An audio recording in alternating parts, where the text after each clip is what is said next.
Hello students, welcome back to my channel. आज हम लोग वर्कशीट करने वाले हैं आपकी वर्कशीट नंबर 8। ठीक है, जो आपकी सोशल साइंस की वर्कशीट है, हिंदी मीडियम में अपलोड कर दी गई है। जो बच्चे इंग्लिश मीडियम से हैं उनके लिए ये वर्कशीट है। हिंदी मीडियम वाले बच्चे हिंदी मीडियम वाली वर्कशीट कर सकते हैं, वो मैंने अपलोड कर दी है। ठीक है बच्चों, आज हम लोग इस वर्कशीट को स्टार्ट करेंगे। तो सभी बच्चे अपनी अपनी नोटबुक निकालेंगे, क्योंकि आपको पता है मेरा वर्कशीट कराने का तरीका थोड़ा अलग है। मैं आपको हैंड टू हैंड बताते चलता हूँ कि आपको क्या क्या चीज़ लिखनी है, क्या समझनी है। ठीक है, तो सभी बच्चे नोटबुक निकालेंगे। अपनी सब्जेक्ट आपका रहने वाला एसएसटी। ठीक है, देखो ये आपका हिस्ट्री का टॉपिक है। आपने एसएसटी पढ़ते हो, आप लोग पता होगा हिस्ट्री, ज्योग्राफी, इकोनॉमिक्स, ये सब आपके डिवाइड होते हैं इसके अंदर। ठीक है, तो ये आपका हिस्ट्री का टॉपिक बहुत पुराना चलता आ रहा है कि अंग्रेज कैसे कैसे भारत में आए थे, कैसे कैसे उन्होंने अपनी कंपनी बनाई थी, फिर कैसे कैसे भारत पे पूरा कब्जा कर लिया था। ठीक है, इसके बारे में इसमें हम पढ़ेंगे। सभी बच्चे सबसे पहले देखो, आप क्या होता है, कोई चीज़ स्टार्ट करने जा रहे हैं, अगर आप उसके बारे में लिख लेंगे पहले, ठीक है, तो आपको बहुत एक प्रॉपर तरीके से ये लगेगा, हाँ आप प्रॉपर तरीके से स्टडी कर रहे हो, क्वालिटी ऑफ एजुकेशन ले रहे हो। तो सभी बच्चे पहले सब्जेक्ट लिखेंगे अपना एसएसटी, फिर आप क्लास लिखोगे 8th, ठीक है, फिर आप वर्कशीट का नंबर लिखोगे 8, फिर डेट लिखोगे 13 अगस्त। ठीक है, फिर आप लोग अपना नाम लिखोगे यहाँ पे, फिर अपने क्लास टीचर का नाम लिखोगे। फिर हम लोग वर्कशीट को करना स्टार्ट करेंगे बच्चों। ठीक है, आप लोग देख सकते हैं कि आप लोग को देखो अपना लिखना है चैप्टर 2 हिस्ट्री का। आपका ये चैप्टर 2 है और टॉपिक जरूर डालेंगे। देखो इससे क्या होता है कि आप लोग अगर ये दोनों चीज़ लिखोगे, मैंने बताया आपको, ठीक है, ये दोनों चीज़, इससे क्या होगा, कल को अगर आप अपने टीचर से वर्कशीट जाओगे स्कूल में, अगर चेक करवाओगे, और फिर या फिर अगर आप खुद रिवीजन करोगे, तो आपको पता रहेगा ये चैप्टर 2 के मेरे क्वेश्चन है और इस दिन की और इस टॉपिक के हैं। ठीक है, टॉपिक इसलिए ज़रूर लिखना बच्चों, बहुत आपको बेनिफिट होगा इससे। ठीक है, ये बात आपको कोई नहीं बताएगा, मैं बता रहा हूँ।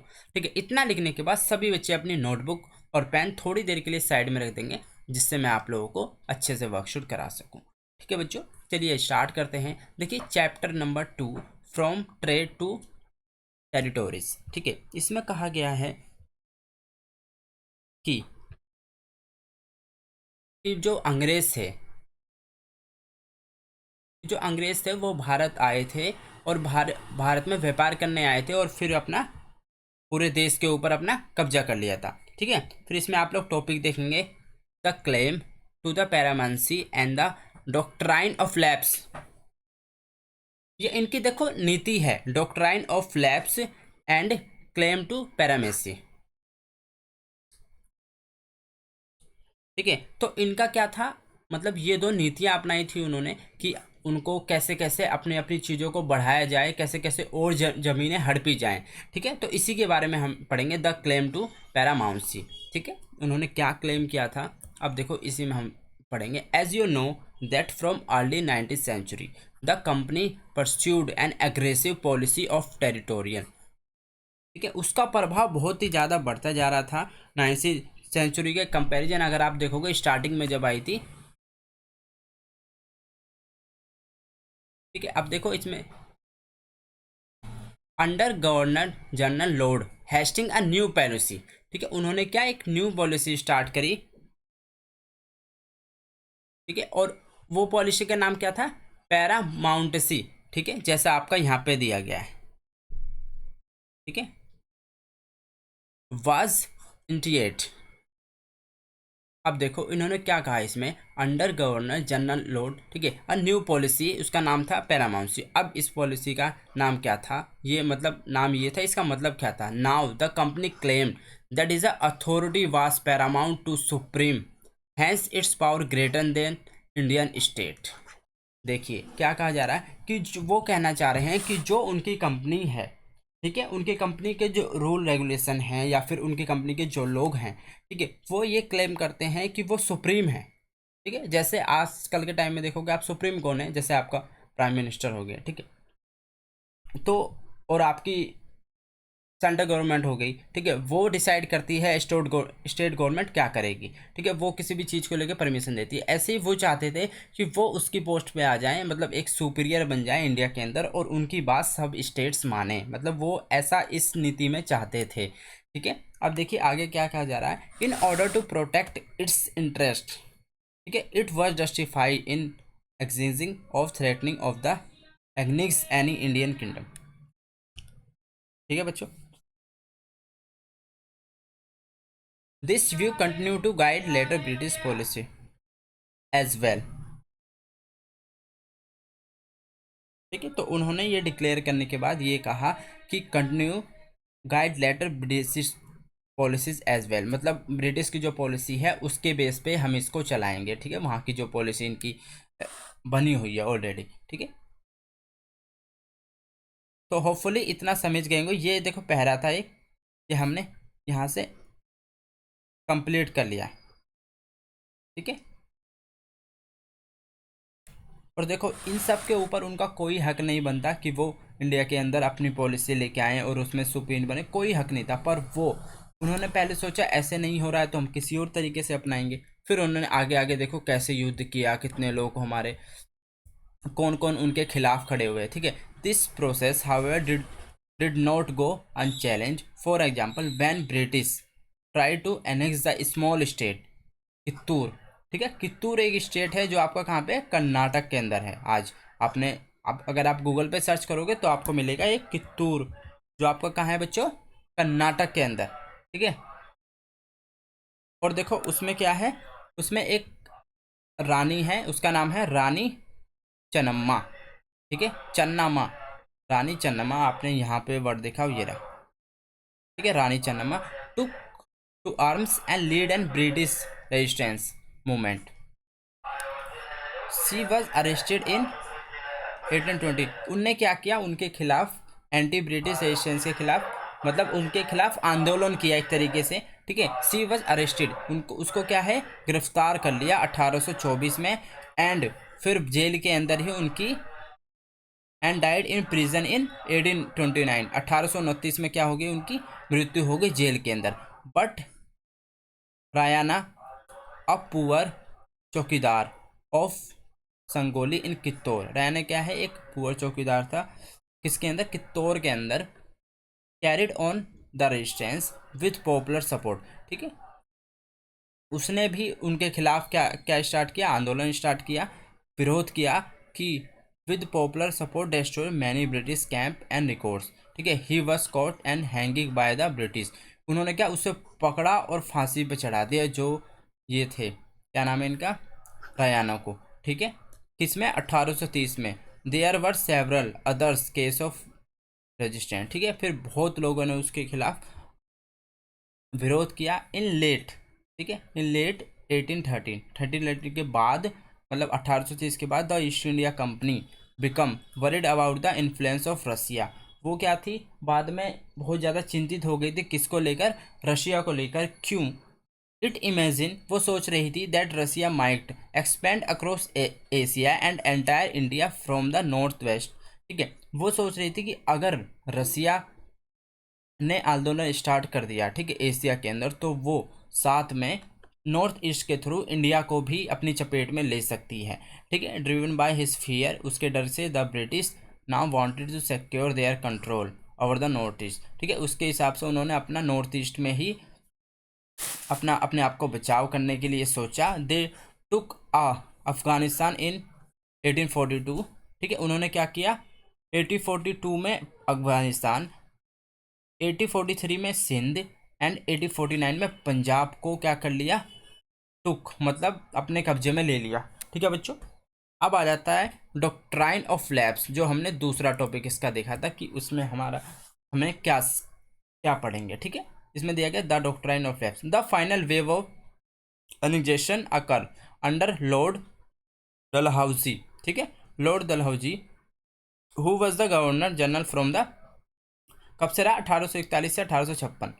1848 से 1856 he device a policy that came to be known as the doctrine of lapse. उन्होंने एक पॉलिसी निकाली जिसका नाम था डॉक्ट्राइन ऑफ लैप्स। अब हम पढ़ेंगे ये क्या थी। The doctrine declare that if an Indian ruler died, ठीक है, कोई इंडियन अगर मर जाता है without a male, her her kingdom was lapse. ठीक है, उसका क्या है, उसकी ज़मीन, उसका किंगडम जो है हम छीन लेंगे। That was become part of the company territory, वो क्या है, कंपनी के कब्जे में आ जाएगा, उसका पार्ट बन जाएगा। One kingdom after another was extend simply by applying this doctrine. ठीक है, तो उन्होंने देखो कहाँ कहाँ ये चीज़ अप्लाई की, सतारा में 1848 में, संबलपुर में 1850 में, उदयपुर में 1852 में, नागपुर में 1853 में, झांसी में 1853 में, ये सब चीज़ उन्होंने की। ठीक है। Finally in 1856 the company also took over Awadh. This time British had added argument that they finally in 1856, ठीक है, the company also took over, नहीं, they were obliged by duty to take our Awadh in order to free people from the misgovernance of the Nawab, enlarged by the humiliating way in which the Nawab was deposed by the people of Awadh during the great revolt that broke out in 1857। उन्होंने क्या किया, उसको 1857 में उसको क्या मार दिया, नवाब बस डिपोज। ठीक है। तो देखो इस पूरे पैराग्राफ में जो आपका द डॉक्ट्राइन्स है, इस पूरे में स्टार्टिंग से हमें क्या बताया गया, स्टार्टिंग से एंड तक मैं आपको अगर इसका पूरा बताऊं यहाँ से लेके यहाँ तक का, तो देखो स्टार्टिंग में आपका क्या गया कि एक इन्होंने क्या निकाला, सबसे पहले डॉक्ट्राइन ऑफ लैप्स निकाला। ठीक है। जिसके अंदर इन लोगों ने बताया कि अगर कोई इंडियन है और उसके मतलब घर का कोई मर जाता है और वो उसके बाद उसका कोई वारिस नहीं, मतलब कोई नहीं है, तो उसकी क्या है, ज़मीन ये लोग हड़प लेंगे। ठीक है। ज़मीन क्या है, ये लोग हड़प लेंगे और वो कंपनी का हिस्सा बन जाएगी। ठीक है। एक तो इन्होंने ये क्लियर किया। और इन्होंने कहाँ कहाँ किया, सितारा, सबलपुर, उदयपुर, नागपुर और झांसी में ऐसे अंग्रेज़ों में जो ज़मीनें थी वो उसके हाथ में चली गई, अंग्रेज़ों ने ले ली। ठीक है। अब 1856 में कहा जा रहा, फाइनली 1856 में कंपनी ने अपने अवध को, जो अवध था उसको भी अपने कंट्रोल में ले लिया। लेकिन उन्होंने एक नया तर्क भी दिया कि उन्होंने कहा कि अवध की जनता के नवाब कुसानुद्दीन, जैसे इसमें नाम लिखा है ये रहा। ठीक है। By duty to take Awadh in order free people from the misgovernance, ताकि आज़ाद करने के लिए उसमें उसके मतलब उसके अंडर बंधे हुए हैं, उसके अंदर हैं, इसलिए वे अवध पर कब्जा करने को मजबूर थे कि उसको वो पकड़ नहीं सकते थे। ठीक है। और जो नवाब था, जिस तरह से उसे गद्दी से हटा दिया था, ठीक है, नवाब वॉज डिपोज। ठीक है। Which the Nawab depots the people of Awadh join the great revolt that broke out in 1857। ठीक है। उन्होंने क्या किया, उसे हटा दिया। तो उसको देखकर जो लोग थे वहाँ की जनता थी, पीपल जो थे अवध के, वो क्या मतलब वो उसका विरोध करने लगे और गुस्से में आ गए। ठीक है। उन्होंने क्या फिर एक युद्ध किया 1857 में। ठीक है। जो एक महान विद्रोह था। ठीक है। इसमें देखा है great revolt that broke out. ठीक है। तो बहुत ज़्यादा मतलब उन्होंने सब ने मिलकर एक विद्रोह स्टार्ट किया 1857 में। अब इसके आगे की हम नेक्स्ट सेशन में नेक्स्ट चैप्टर में पढ़ेंगे कि क्या हुआ था। ठीक है बच्चों, इसमें इतना बताया गया है। हम चलते हैं क्वेश्चंस की तरफ इसके। चलिए क्वेश्चन नंबर 1 करते हैं। ठीक है। What was the claim to paramountcy under whose leadership the claim to paramountcy was declare. ठीक है। तो सभी बच्चे अपने अपनी नोटबुक निकालेंगे जिससे आप लोग इसके क्वेश्चन आंसर कर सकें। इसमें सिर्फ वही पूछा है क्लेम टू पैरामाउंसी क्या थी एंड उसमें क्या बताया गया था कि हम क्या करेंगे, जिससे मतलब वो क्या चाहते थे इस पैरामाउंसी के थ्रू। ठीक है। तो इसका हमें आंसर बताना। सभी बच्चे अपनी अपनी नोटबुक निकालेंगे जिससे मैं आपको इसका आंसर लिखवा सकूं। ठीक है। नेक्स्ट पेज में ओपन करता हूँ। देखो कुछ आंसर आपके मैं लिखवाऊंगा, कुछ आपको इसी में बता दूंगा क्योंकि आपके एज इट इज दिए हुए हैं। ठीक है। आंसर नंबर 1 हम लोग लिखेंगे the claim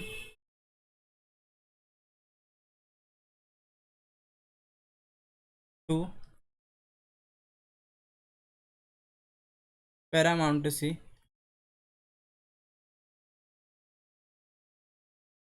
was declared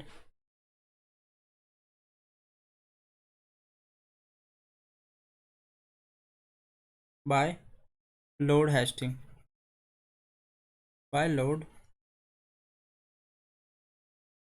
Hastings according to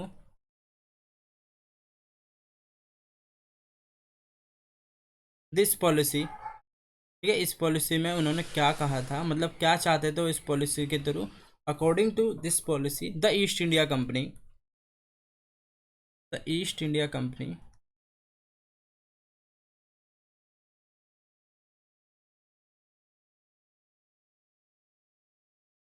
claim that its authority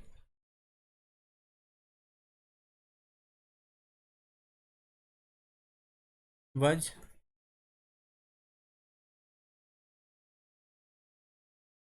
supreme,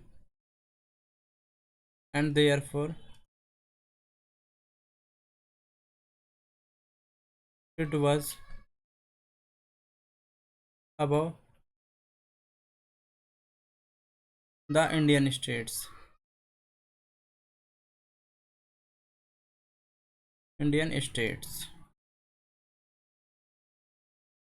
ठीक है बच्चों, आंसर नंबर 1 में आपको इतना लिखना है। ठीक है, इसमें क्या कहा गया है वही बताया गया है कि वो चाहते थे कि वो सबसे सुप्रीम हो। ठीक है, ताकि उनकी अदर स्टेट्स उनकी सारी बात माने और वो उस पे उनके स्टेट से ऊपर हों। जैसा अभी चलता है, आपने देखा होगा, एक सेंट्रल गवर्नमेंट होती है, स्टेट गवर्नमेंट होती है, तो सेंट्रल गवर्नमेंट ऑर्डर पास करती है, वो स्टेट गवर्नमेंट मानती है। तो ऐसा ही इसमें बताया गया है। ठीक है बच्चों, चलिए नेक्स्ट चलते हैं। आपका दिया गया question number 2, what was doctrine of lapse, why it was immoral. ठीक है, डॉक्ट्राइन ऑफ लैप्स क्या था, वो इमोरल क्यों था, हमें बताना है। ठीक है, तो इसका आंसर भी मैं आपको लिखवा देता हूँ।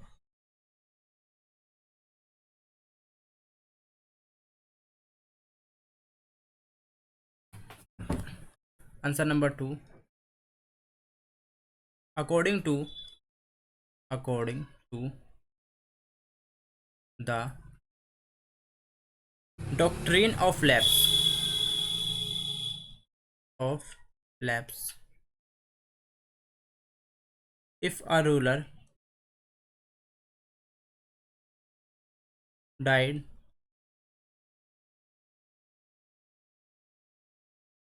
without a male,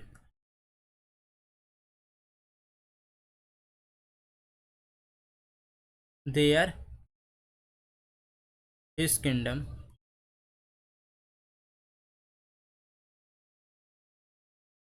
would lapse।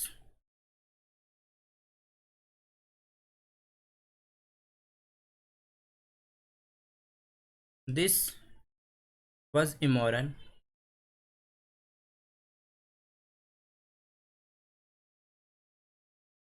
as there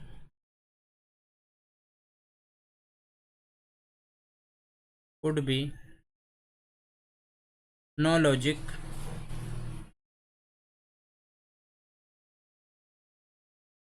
behind the authority of the company।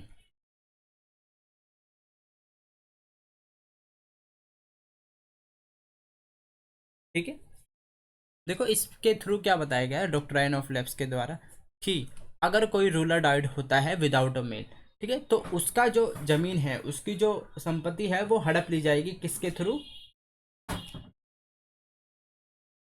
जो ईस्ट इंडिया कंपनी थी। ठीक है, वो अपने कब्जे में ले लेगी, और लेकिन इसके पीछे कोई उसका हक नहीं बनता कि वो इस अथॉरिटी को, मतलब कंपनी को कोई अथॉरिटी नहीं है इस बात की कि वो किसी की ज़मीन ले।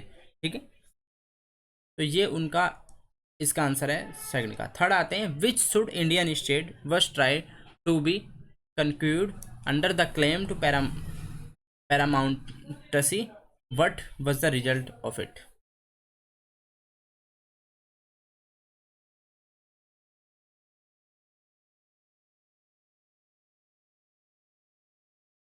ठीक है, तो इसमें हमें बताना है,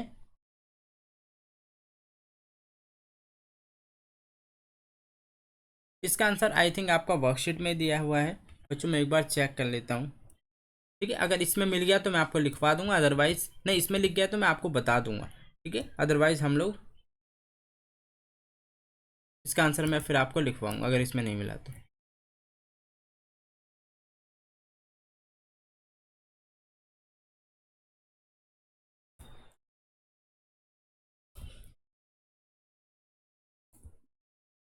नहीं, इसका आंसर आपको लिखवाना ही पड़ेगा। ठीक है, ये पूछ रहे हैं कि कौन सा स्टेट था जिस पे उन्होंने क्या पैरामाउंटेसी का मतलब कब्जा करने का प्रयास किया था और उसका क्या परिणाम हुआ था।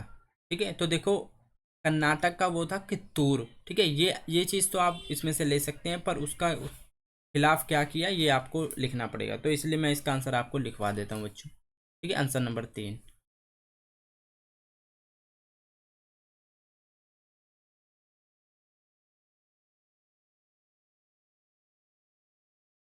ठीक है बच्चों, तो हम लोग स्टार्ट करेंगे। द ब्रिटिश, उन्होंने क्या कैप्चर किया था? कित्तूर स्टेट। ठीक है, जो कहाँ था? कर्नाटक के अंदर आज भी है। ठीक है, तो हम लोग लिखेंगे the British try to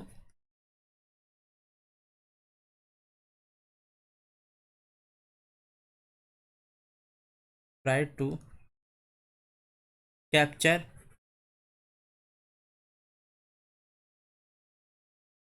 the Kittur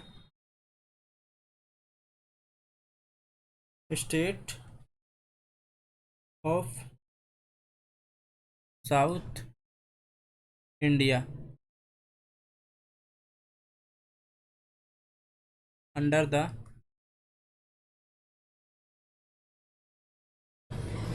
claim to paramountcy. As a result, उसका क्या परिणाम हुआ? As a result the queen, ठीक है, जो वहाँ की रानी थी, क्या नाम था उसका? The queen Channamma. चन्नम्मा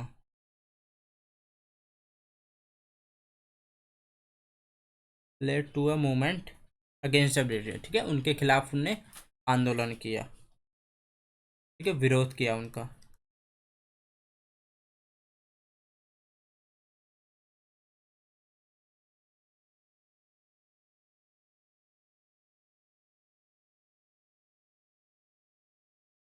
ठीक है बच्चों, आंसर नंबर 4 की तरफ चलते हैं।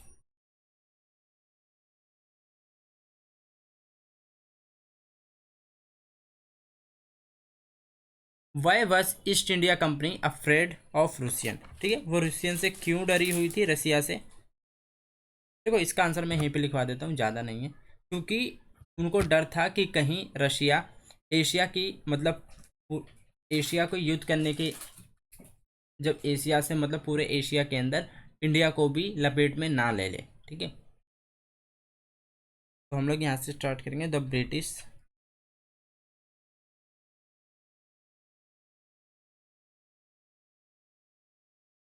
spread that the influence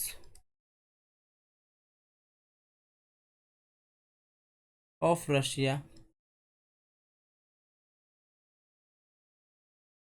would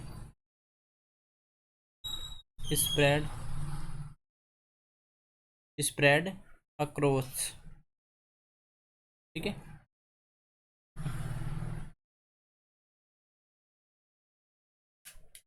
across Asia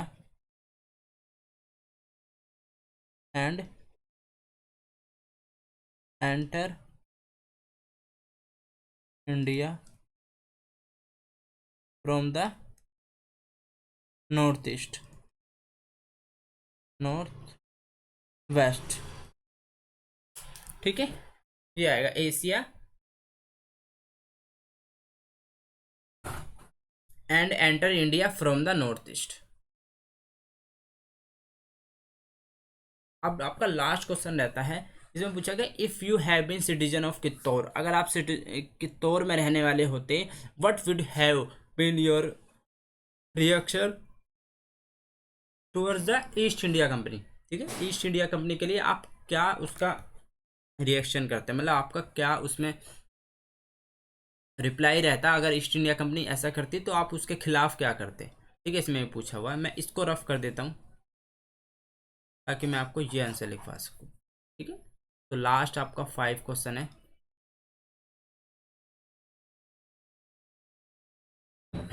ठीक है, आप लिखोगे आई would also I would also actively participate in the anti, जो उनने चलाया था लास्ट में, एंटी ब्रिटिश मूवमेंट, मतलब उसके खिलाफ आप भी आंदोलन करते हो और उसमें शामिल हो जाते हैं, movement, and try to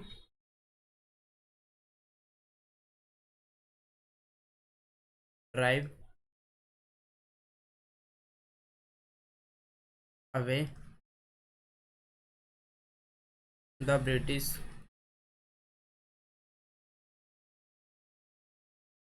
from कित्तौर।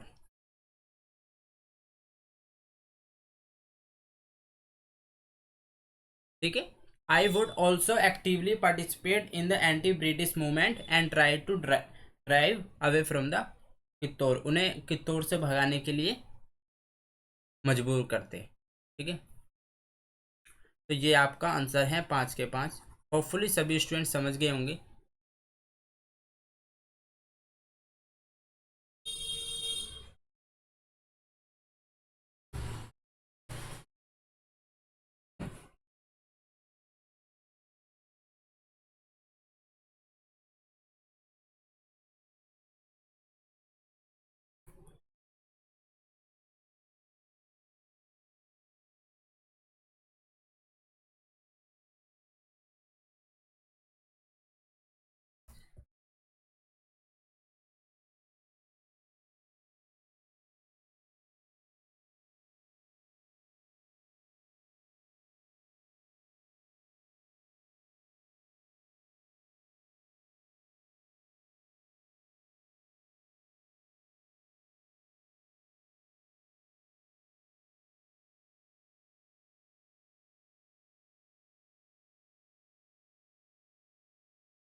देखो, ये है आज का क्वेश्चन।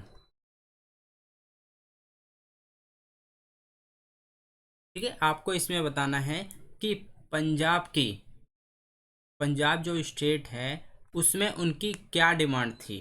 ठीक है, देखो पंजाब अभी आपने देखा होगा इंडिया में है। ठीक है, इंडिया में है, लेकिन आपको बताना है कि पंजाब की ऐसी क्या डिमांड थी कि वो चाहता था कि एक नया देश बनाना, और वो क्या देश बनाना चाहता है उसका आपको नाम बताना है। ठीक है, ये आज का क्वेश्चन है। तो ये क्वेश्चन वही बच्चा सुन पाएगा जिन्हें वीडियो पूरी देखी हो। ठीक है, तो ये क्वेश्चन है, तो क्वेश्चन को आप लोग आंसर दीजिए, और जो बच्चा पूरी वीडियो देखता होगा, डेली वर्कशीट करता होगा, वो बच्चा डेफिनेटली सेलेक्ट हो जाएगा। ठीक है बच्चों, होप करता हूँ आप सभी बच्चे पार्टिसिपेट करेंगे। All the best for you. मिलते हैं नेक्स्ट वीडियो में। Till then bye, be safe, stay healthy. जय हिंद, जय भारत।